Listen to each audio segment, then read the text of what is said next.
മറ്റു വാർത്തയിലേക്ക് സാദിഖ് അലി തങ്ങളെ കണ്ട് ഖേദം പ്രകടിപ്പിച്ച സമസ്തയിലെ CPM അനുകൂല നേതാക്കൾ പ്രസ്താവനകൾ മനപ്രയാസമുണ്ടാക്കിയിട്ടുണ്ടെങ്കിൽ ഖേദം പ്രകടിപ്പിക്കുന്നതായി ഉമർ ഫൈസിയും ഹമീദ് ഫൈസിയും പറഞ്ഞു. തെറ്റിദ്ധാരണയുണ്ടാക്കുന്ന പ്രസ്താവനകൾ ഉണ്ടാകില്ലെന്നും നേതാക്കൾ തങ്ങളെ അറിയിച്ചു.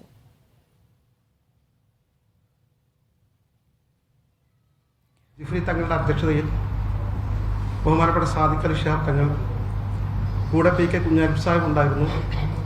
ഞങ്ങൾ ഈ 5 പേരും പാണക്കാട് വെച്ച് ഇന്ന് വിശദമായി ചർച്ച ചെയ്ത കാര്യങ്ങൾ അതിൻ്റെ നിജസ്ഥിതി ബഹുമാനപ്പെട്ട സാദിഖ് അലി ശിഹാബ് തങ്ങൾക്ക് ബോധ്യപ്പെടുകയും പലതും ധാരണ പിശകുകളാണെന്ന് കൃത്യമായി മനസ്സിലാക്കാൻ സാധിക്കുകയും ചെയ്തു.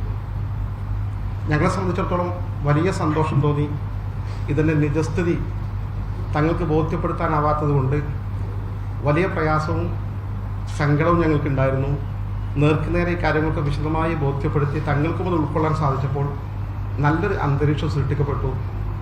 ആ നിലയിൽ ഞങ്ങൾ സസന്തോഷം ഇന്ന് പിരിഞ്ഞു.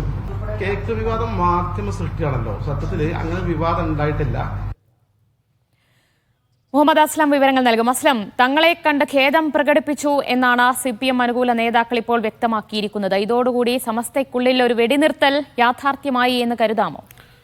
സമസ്തയിലെ CPM അനുകൂല നേതാക്കളും സാദിഖ് അലി തങ്ങൾക്കെതിരെ നടത്തിയിരുന്ന പ്രസ്താവനകൾ, തുടർ പ്രസ്താവനകൾ ഉമർ ഫൈസി മുക്കത്തിൻ്റെതായിട്ടുണ്ട്, ഹമീദ് ഫൈസി അമ്പലക്കടവിൻ്റെതായത്, ഇതൊക്കെ കൂടുതൽ വിവാദമാവുകയും കൂടുതൽ ലീഗും സമസ്തയും തമ്മിലുള്ള തർക്കങ്ങൾ കൂടുതൽ രൂക്ഷമായി ചെയ്ത പശ്ചാത്തലത്തിലാണ് സംസ്ഥാന പ്രസിഡന്റ് ജിഫ്രി മുത്തുക്കോയ തങ്ങൾ ഈ 2 നേതാക്കളും പ്രത്യേകിച്ച് ഉമർ ഫൈസിയോടും ഹമീദ് ഫൈസിയോടും ഒക്കെ തന്നെയും സാദിഖ് അലി തങ്ങളെ പോയി കണ്ട് കാര്യങ്ങൾ സംസാരിച്ച് പരിഹരിക്കണം, പ്രശ്നങ്ങൾ സംസാരിച്ച് പരിഹരിക്കാൻ നിർദ്ദേശം നൽകിയത്.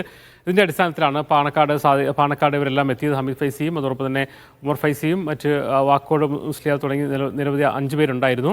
എന്തായാലും തെറ്റിദ്ധാരണപരമായ അല്ലെങ്കിൽ എന്തെങ്കിലും തങ്ങളുടെ പ്രസ്താവനകൾ കാരണം എന്തെങ്കിലും മനപ്രയാസം ഉണ്ടായിട്ടുണ്ടെങ്കിൽ ഖേദം പ്രകടിപ്പിക്കുന്നതായി നേതാക്കൾ പറഞ്ഞു. തുടർന്നങ്ങോട്ട് കാര്യങ്ങൾ രമ്യതയിൽ പരിഹരിച്ച് അല്ലെങ്കിൽ സംസാരിച്ചാണ് പിരിഞ്ഞത്. അതായത് നിലവിലുണ്ടായിരുന്ന വിവാദങ്ങളിൽ നിന്നും സാദിഖ് അലി തങ്ങളെ വിമർശിക്കുന്ന ഒരു ഘട്ടം ഉണ്ടായിരുന്നു. ആ ഘട്ടത്തിൽ നിന്നും സമസ്തയിലെ ഒരു വിഭാഗം നേതാക്കൾ, പ്രത്യേകിച്ച് CPM അനുകൂല സമീപമെടുക്കുന്ന നേതാക്കൾ പിന്മാറി. മാത്രമല്ല പാണക്കാട് ചെന്ന് തന്നെ അതിലുള്ള ഖേദം അവർ പ്രകടിപ്പിക്കുകയും ചെയ്തു. അന്വേഷണം ഒരു വാർത്താ സമ്മേളനം നടത്തി തങ്ങൾ കാര്യങ്ങൾ പറഞ്ഞ് ബോധ്യമാക്കി. പലതും തെറ്റിദ്ധാരണകളായിരുന്നു, അതൊക്കെ പറഞ്ഞ് പരിഹരിക്കാൻ ശ്രമം നടത്തിയിട്ടുണ്ട് എന്ന് പറഞ്ഞു. ഇതോടുകൂടി തന്നെ അതിലൊരു വെടിനിർത്തൽ സമസ്തയിലെ പ്രശ്നങ്ങൾ എന്നതിനപ്പുറത്തേക്ക് സമസ്തയിൽ ലീഗും തമ്മിലുള്ള സമസ്തയിലെ ഒരു വിഭാഗം നേതാക്കളും സാദിഖ് അലി തങ്ങളുള്ള ഒരു പ്രശ്നത്തിന് ഒരു വെടിനിർത്തലുണ്ടായി. ഇത്തരത്തിൽ ഇനി പരസ്യ പ്രസ്താവന ഉണ്ടാകാനുള്ള സാധ്യതകൾ കുറവ് എന്ന് തന്നെയാണ്. അല്ലെങ്കിൽ പരസ്യ പ്രസ്താവനകളിലേക്ക് ഇനി പോവില്ല, തെറ്റിദ്ധാരണ ഉണ്ടാക്കാനുള്ള പ്രസ്താവനകളിലേക്ക് പോവില്ല എന്നാണ് നേതാക്കൾ ഇന്ന് വാർത്താ സമ്മേളനത്തിലും അറിയിച്ചത്. ഏറെ നാൾ ഒരുപക്ഷെ പലപ്പോഴും ഒരു അന്ത്യത്തിൻ്റെ ഘട്ടം എത്തുമ്പോഴാണ് പലപ്പോഴും ഉമർ ഫൈസി, ഹമീദ് ഫൈസിയൊക്കെ ഇത്തരം വിവാദ പ്രസ്താവനകളുമായി രംഗത്തെത്തിയിരുന്നത്. എന്തായാലും മുസ്ലിം ലീഗ് കടുത്ത പോരാട്ടത്തിലേക്ക് വന്നു. മാത്രമല്ല സമസ്തയിൽ തന്നെ ലീഗ് അനുകൂലികളും ശക്തമായ നിലപാടെടുത്തോടു കൂടിയാണ് ഇവർക്ക് ഇക്കാര്യത്തിൽ ഖേദം പ്രകടിപ്പിച്ച് പിന്മാറേണ്ടി വന്നത് എന്നതാണ് വസ്തുത. യെസ് അസ്ലം, ഇവിടെ പ്രസ്താവനകൾ എന്നതിനപ്പുറം വിമർശനങ്ങൾ തന്നെയായിരുന്നല്ലോ CPM അനുകൂല നേതാക്കളുടെ ഭാഗത്ത് നിന്ന് തങ്ങൾക്കെതിരെ ഉയർന്നു വന്നത്. ഇനിയിപ്പോൾ ഈ ഒരു വെടിനിർത്തലോടുകൂടി തന്നെ സമസ്തയ്ക്കുള്ളിലും ഒരു തുടർ ചർച്ചകളോ നീക്കങ്ങളോ ഒന്നും തന്നെ ഉണ്ടാകാനും ഇടയില്ലല്ലോ.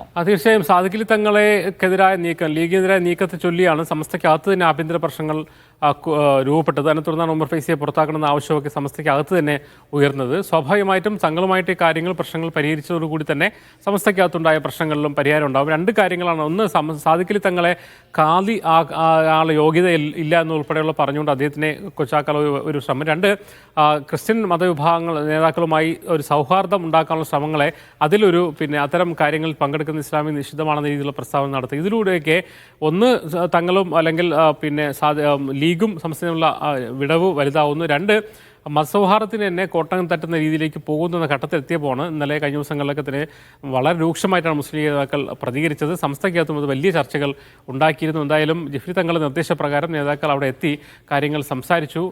പ്രശ്നങ്ങളും തെറ്റിദ്ധാരണകളും നീക്കിയാണ് പുറത്തുപോയത്. എന്തായാലും അതിൻ്റെ അനുരണ നിലയിൽ സമസ്തയ്ക്കകത്തുള്ള പ്രശ്നങ്ങൾക്കും വലിയ തോതിൽ പരിഹാരം ഉണ്ടാവും. ഇപ്പോൾ തന്നെ നേതാക്കൾ അല്ലെങ്കിൽ ഭാരവാഹികൾ ഉൾപ്പെടുന്ന ഒരു ഉപസമിതിയാണ് ഈ പ്രശ്നങ്ങൾ ചർച്ച ചെയ്യാൻ തീരുമാനിച്ചിരുന്നത്. സ്വാഭാവികമായിട്ടും അതിലേക്ക് വരുമ്പോൾ പ്രശ്നങ്ങൾ പരിഹരിക്കുന്ന ഘട്ടത്തിലേക്ക് അല്ലെങ്കിൽ ആഭ്യന്തര പ്രശ്നം തന്നെ കുറയുന്ന തലത്തിലേക്ക് ഇത് മാറി വരുമെന്നാണ് കരുതുന്നത്.